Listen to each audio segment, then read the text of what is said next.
some of the major educators in e-learning suggest that we should be looking at teaching styles and learning styles. And I'm not going to go into this in any way, except to say that when I was at university, I went to lectures, I went to labs, and I had some very, very good lectures, and I had some very, very bad ones. But that was the style we used. I used to listen, take notes, read a textbook. That was my learning style, to listen and read. Now, as I talked about earlier, research has shown that people learn in different ways.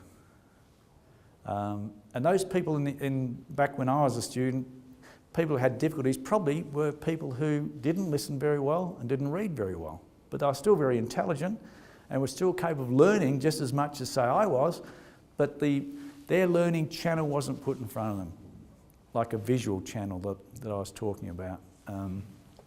So you have to be aware of that. Know that when you're designing something for your students, don't make it all visual or all textual. Be aware that there has to be a mixture. And I don't know what the mixtures are, but I can send you some data on.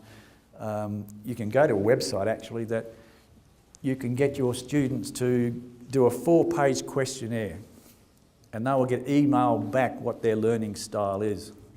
And you can do a similar questionnaire and they will email you back what your teaching style is.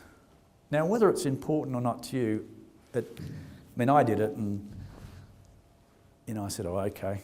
But I must admit I haven't changed much because my teaching style is just the way I'm comfortable with. But I'm aware though that if I'm putting something on an e-learning portal, I have to be aware that some students might react differently to different ways I do things. So I mix things up.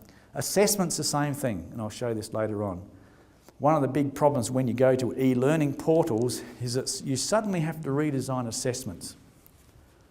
They have to change, and I'm not going to talk about that today, but at a future time, when I get more information about assessments, I can send them through to you. I've got a colleague in Australia who has become an e-learning specialist in designing assessment packages, different ways of assessing students online in secure environments, etc., etc. So that basically final exams will disappear because you have these now methods of doing it. So as soon as we develop that and I find out more, I'll send it across to you to make you aware of that.